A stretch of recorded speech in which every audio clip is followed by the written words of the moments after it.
Hello everyone, welcome back to our channel PCMB digital Gurukul. आज बेटा हम लोग KVPY के SB सेक्शन के अंदर क्या क्या क्वेश्चंस आए थे 2021 में। ऐसे का अभी मैंने थोड़ी देर पहले वीडियो डाला ही था, उसकी बात वन बाय वन करेंगे। तो पहला क्वेश्चन था कि which in the following about viruses is not correct. तो हमने जैसा बचपन से ही 9th-10th क्लास से हम लोग एक थ्योरी पढ़ने लगते हैं जिसको कहा जाता है सेल थ्योरी। तो सेल थ्योरी जिसने पढ़ी होगी उसे पता होगा कि वायरस उसका एक्सेप्शन है, क्योंकि वो एक पूरे सेल को नॉर्मली रिप्रेजेंट नहीं करता, यानी कि उसमें नॉर्मली साइटोप्लाज्म और न्यूक्लियस नहीं होता। बाकी बातें इसमें सही हैं कि डीएनए और अन्य जेनेटिक मटेरियल है, प्रोटीन लिपिड होता है कोट में, और ये प्लांट और एनिमल को इन्फेक्ट कर सकते हैं। तो यहाँ पे सही उत्तर था सी क्वेश्चन। अगला सवाल था गैरोस पोटोमीटर को लेकर कि अगर अनइक्वल ट्रांसपिरेशन हो टू लीफ सर्फेसेस से और वहाँ पर आप जनरली कैल्शियम क्लोराइड को इस्तेमाल कर रहे हैं, और अगर आपके पास कैल्शियम क्लोराइड जो कि एक एनाइड्रस कंपाउंड है वो ना हो, तो आप क्या इस्तेमाल करेंगे। तो इस सिचुएशन में इसकी आयनिक वैलेंसी के बराबर या एक और एनाइड्रस कंपाउंड जो इस इक्वेशन में प्रेजेंट था वो मैग्नीशियम Ca+2 Mg+2 वही अवेलेबल था। सोडियम पोटेशियम में तो +1 चार्जेस हैं। तो यहाँ पर हमारे पास आंसर होना चाहिए था ऑप्शन डी, क्योंकि वो भी एनहाइड्रस कंपाउंड है, जैसे कि कैल्शियम क्लोराइड है जो वाटर को सोक कर सकता है। उसके बाद what is example of Mullerian. दो तरीके की मिमिक्री जनरली पाई जाती है, one is Mullerian, another is Batesian. Mullerian का मतलब होता है कि एक पॉइजनस जो चीज़ है वो दूसरे पॉइजनस को रिजेंबल करती है, यानी पॉइजनस सिमिलैरिटी एक तरीके से होती है। तो यहाँ पर अगर उस तरीके से हम देखेंगे कि क्या इसमें से एक एग्जाम्पल हो सकता है, तो पॉइजनस दो विनोमस स्नेक हैं जो रिजेंबल करेंगे। नॉन पॉइजनस एक पॉइजनस को रिजेंबल करता है तो उसे बैट्सियन मिमिक्री कहते हैं। लेकिन यहाँ पे हम जैसे केस में दिया गया है, लेकिन यहाँ पे हमसे मुलेरियन पूछा है तो आंसर होगा बी। अगला क्वेश्चन है कि एक रॉकी कोस्टल पूल है, वहाँ पर एक स्पीसीज बैलेनस पहले से प्रेजेंट है। कैथलेमस बॉटम पार्ट में, अपर पार्ट में है, और बैलेमस लोअर में। अगर हम बैलेनस को रिमूव कर दें, यानी उसको वहाँ से एक्सक्लूड कर दें, तो कैथलेमस लोअर पार्ट में भी आ जाएगा, यानी कि उसके एक्सक्लूजन के बाद ही ये वहाँ पर ग्रो करेगा। तो इस तरीके की जो सेग्रीगेशन है उसको क्या कहेंगे, तो उसे हम कॉम्पिटिटिव एक्सक्लूजन कहेंगे, कि कॉम्पिटिटिवली एक्सक्लूड एक दूसरे को कर सकते हैं। उसके बाद ऑप्शन है कि नाइट्रोजन फिक्सेशन के बारे में कौन सी स्टेटमेंट जो है इसमें से करेक्ट है, कि डायरेक्टली फिक्स करते हैं, नहीं, पूरा एमोनिफिकेशन वगैरह होता है। सिम्बायोटिक प्रोटोजोआ नहीं होते, सिम्बायोटिक बैक्टीरिया यानी कि प्रोकैरियोट्स होते हैं, जैसे राइजोबियम वगैरह। तो यहाँ पर सही आंसर है सी। ये आपको चैप्टर में पढ़ा होगा आपने, मिनरल न्यूट्रिशन क्लास 11th में। इनमें से किस केस में स्पीसीज की एक्सटेंशन की क्वालिटी जो है बढ़ जाएगी, चांसेस बढ़ जाएंगे। तो सिंपल सी बात है, जहाँ पे अलील फ्रीक्वेंसी कम हो जाएगी, जैसे कि अलील फ्रीक्वेंसी होमोजाइगोसिटी में जनरली कम हो जाती है, क्योंकि एक अलील का अपीयर होना ऑलमोस्ट बंद हो जाता है।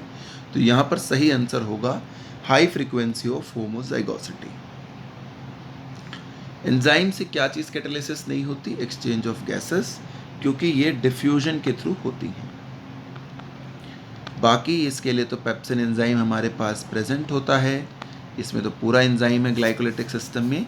और पीएच के लिए भी CO2 प्लस वाटर से जो बाइकार्बोनेट और फिर बाइकार्बोनेट से H प्लस HCO3 माइनस बनता है, वो चीज़ रहती है। तो यहाँ सही आंसर था बी। डीएनए फ्रेगमेंट है एक कंपाउंड का, एक टेट्रापेप्टाइड मॉलिक्यूल के लिए, तो इनमें से कौन सा ऑप्शन करेक्ट होगा। यहाँ पे सी और डी दोनों ऑप्शन सेम है, और अगर हम आइडियली इस फ्रेगमेंट को रिप्लेस करके देखते तो हमें समझ में आता कि जो कोडिंग स्ट्रैंड हमें दिया गया है उसके अंदर हमें ये देखना था कि टोटल एडेनिन कितने हैं। तो 1 2 3 4 और 5, तो 5 एडेनिन के मॉलिक्यूल्स हैं, 2 थायमीन के मॉलिक्यूल हैं, 7 ग्वानिन और 1 साइटोसिन कोडिंग स्ट्रैंड में। अगर यही स्ट्रैंड हम टेम्पलेट की तरफ बना के देखेंगे तो जितने ए हैं उतने तो टी हो जाएंगे, सिंपल लॉजिक है, राइट। और जितने टी हैं उतने ए हो जाएंगे, तो 2A 5T 1G और 7C, रिवर्स होता है इसका। अब इनका जब हम टोटल निकालते हैं मॉलिक्यूलर वेट के हिसाब से, तो ये पता चलता है कि जो मॉलिक्यूलर वेट है वो कोडिंग स्ट्रैंड का ज़्यादा है। इसका जो मॉलिक्यूलर वेट मॉलिक्यूल वाइज आता है वो 2095 के करीब आता है और इसका 1828। तो कोडिंग स्ट्रैंड जो है वो ज़्यादा है टेम्पलेट से और उससे छोटा होता है पेप्टाइड स्ट्रैंड। पेप्टाइड का वेट तो 470 के आसपास टोटल आएगा, क्योंकि ये जो कोडिंग वर्ड्स हैं इनसे क्या क्या बनेगा अगर हम इस बात पर ध्यान दें तो इससे मिथियोनिन बनेगा, आर्जिनिन और 2 ग्लाइसिन जिनका वेट कम ही आता है। तो यहाँ पे सी और डी दोनों ही ऑप्शंस सही थे।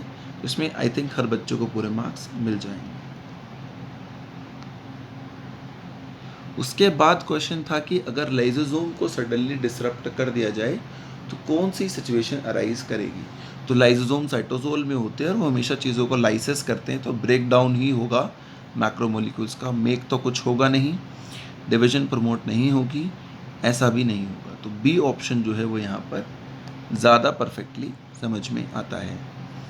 उसके बाद क्वेश्चन है कि लाइसोसोम टीयर्स में होता है, सलाइवा में, मिल्क में, लेकिन कहाँ इसकी मैक्सिमम एक्टिविटी होगी। तो जहाँ पर एसिडिक कंपोजिशन होगी वहाँ पर इसकी जो एक्टिविटी है वो मैक्सिमम होगी, और यहाँ पर एसिडिक वाला एक ही ऑप्शन है, क्योंकि एसिडिटी से भी हम बैक्टीरियाज को किल कर सकते हैं। प्लाज्मोडियम फेल्सीपैरम के बारे में अगर हमसे पूछा जाए कि क्या बात करेक्ट है, तो ये बात सही है कि गैमेटोसाइट हमारे में डेवलप होते हैं लेकिन फर्टिलाइजेशन मॉस्किटोज में होते हैं, क्योंकि हम कहते हैं मॉस्किटो में सेक्सुअल फेज़ है और हमारे में एसेक्सुअल फेज़ होती है। फर्टिलाइज्ड विद इन नहीं, ये फर्स्ट बात से क्लियर हो गया। पैरासाइट्स जो हैं वो सेक्सुअली रिप्रोड्यूस करते हैं लिवर सेल्स में, नहीं, हमारी बॉडी में एसेक्सुअल, हमने फर्स्ट ऑप्शन में सीख लिया। और sporozoites grow inside the salivary gland of mosquito as well as in RBC, नहीं, बल्कि हमारी बॉडी में आके स्पोरोजोइट जो हैं वो गट से एस्केप करते हैं और वहाँ वो ज़्यादा ग्रो करते हैं। तो ये बात भी ठीक नहीं है, तो यहाँ पर ऑप्शन ए आंसर होगा।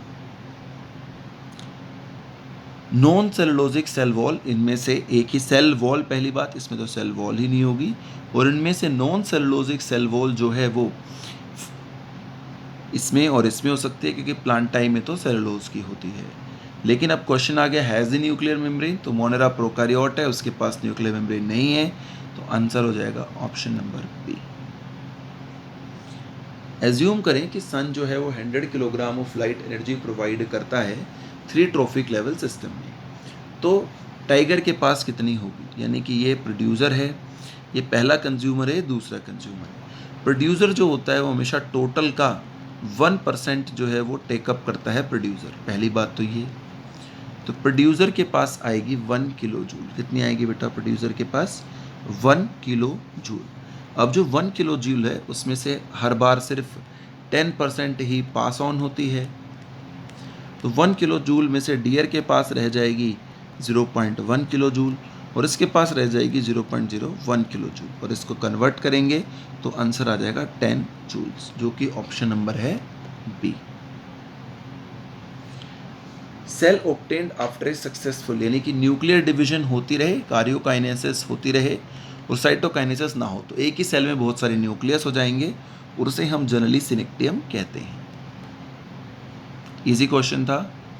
फैट सोल्यूबल विटामिन होते हैं ए, डी, ई एंड के, एंड बी और सी जो होते हैं वो वाटर सोल्यूबल होते हैं। तो यहाँ पर आंसर हो जाएगा ए। इनमें से क्या जो है वो कभी भी अफेक्ट नहीं होगा या अफेक्ट होगा एक्सटर्नल पेना से।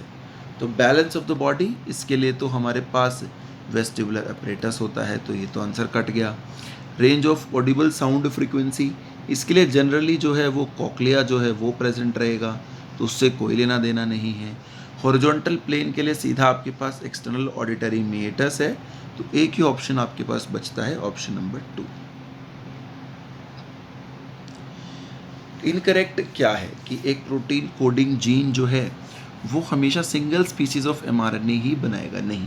एक प्रोटीन कोडिंग जीन जो होता है उससे अगर आप इंट्रोन्स और एक्सोन का कॉन्सेप्ट, जिनको मोलिकुलर बेसिस का क्लियर होगा, उन्हें पता होगा कि सिंगल स्पीसीज mRNA जो है ऐसा नहीं होगा कि उससे हमेशा वही बनेगा।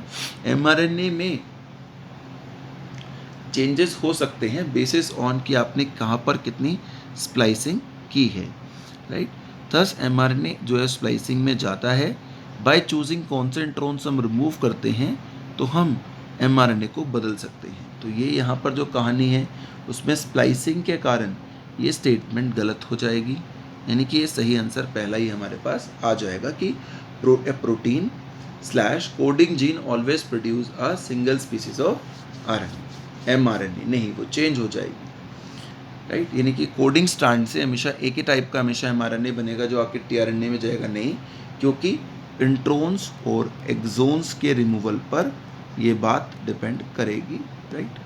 mRNA with different sequence can encode A polypeptide, हाँ ये बात सही है, कोडोन का रूल है ये कि ऐसा हो सकता है, पढ़ा होगा आप लोगों ने भी चैप्टर 6 में 12th क्लास में। Peptide bond can never be formed outside, बिल्कुल सही, प्रोटीन नहीं बनेगा तो पेप्टाइड बॉन्ड भी नहीं बनेगा। बोथ RNA और DNA टेम्पलेट हो सकते हैं इन रेप्लिकेशन ऑफ RNA स्ट्रैंड, सही बात। तो यहाँ पे इनकरेक्ट जो है वो पहली ही स्टेटमेंट थी, अच्छा क्वेश्चन था ये। प्रोटियोजोम मीडिएटेड प्रोटीन डिग्रेडेशन, प्रोटियोजोम्स की मदद से जो प्रोटीन डिग्रेडेशन हो रही है, तो यूबिक्विटीन प्रोटीन जो होता है वो किससे जुड़ा हुआ होता है, तो यहाँ पर सही आंसर है एक आइसोपेप्टाइड बॉन्ड से जुड़ा होता है बिटवीन लाइसिन एंड ग्लाइसिन। ये सिंपल रिमेंबर वाला क्वेश्चन था, छोड़ भी सकते थे इस क्वेश्चन को। करेक्ट सीक्वेंस क्या है ह्यूमन पेसमेकर में, तो SA node, AV node and bundle of His is the correct sequence. ये राइट एट्रियम के अपर कॉर्नर में, ये लोअर में और वेंट्रिकल्स की तरफ। In which one of the following sensory process cis to trans change कब होता है, तो ऑप्शन और रोडोप्सिन में चेंज होता है, जो कि हमें आई के केस में जो है जनरली नज़र आता है, विजन के केस में जो है जनरली नज़र आता है, राइट। कि जब लाइट आती है, फॉल करती है सरफेस ऑफ रेटिना पे, तो सिस जो होता है वो रेटिना में आइसोमराइज हो जाता है ट्रांस के अंदर, सिस से रेटिना गलती से लिख दिया गया यहाँ पे ट्रांस, जिसको हम फोटो आइसोमराइजेशन भी कहते हैं। तो ये सेक्शन ए था, इसमें 2-3 क्वेश्चंस को छोड़कर बाकी सभी इजी सवाल थे। Now let's shift to the second section of this chapter, that is section number 2।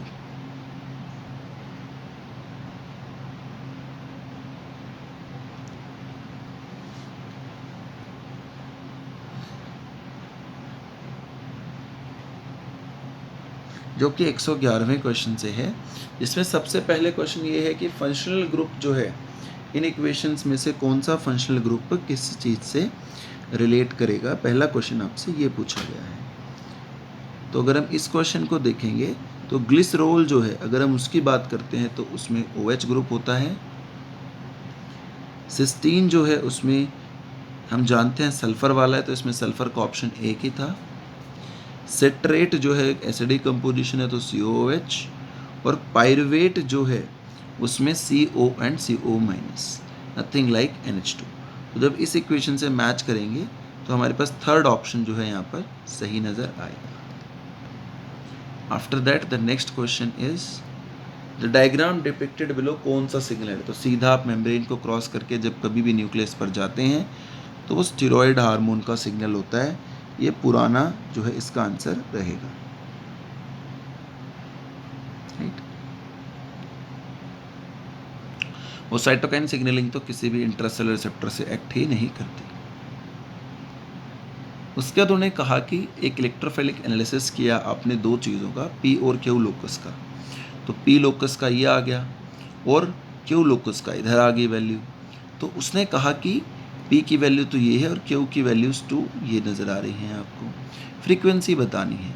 तो नंबर ऑफ़ इंडिविजुअल जो हैं आपको यहाँ पर उन्होंने पी के तो दिए हुए हैं, यानी कि पी स्क्वायर की वैल्यू आपको दी हुई है, राइट। टोटल इंडिविजुअल्स जो हैं वो कितने होंगे, देखो 36 + 48 + 60, तो इसका टोटल तो हो जाएगा 100।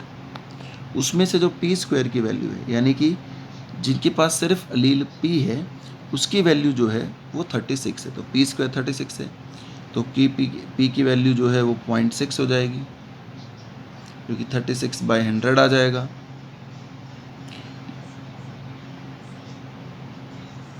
तो P की वैल्यू हो जाएगी 0.6, राइट, क्योंकि परसेंटेज से हम इसको कन्वर्ट करते हैं वापस 36। P की वैल्यू जो है अगर हम सीधा अंडर रूट निकालेंगे तो यहाँ पर P का अंडर रूट आ जाएगा इसका 6, और फिर से परसेंटेज में कन्वर्ट करेंगे 100 से डिवाइड करके, तो वैल्यू आ जाएगी 0.6। तो Q की वैल्यू 0.4, क्योंकि P plus Q is equal to क्या होता है 1। तो 2PQ की वैल्यू कितनी होगी 2 इंटू 0.6 इंटू 0.4, तो ये वैल्यू हो जाएगी 0.48, और परसेंटेज में 48% की, जिसमें P भी हो और Q भी हो, जैसे कि ये वाले लोग हैं कि दोनों हैं इनके पास। तो इस क्वेश्चन को अगर हम देखेंगे तो यहाँ पर हमारा आंसर डी होगा।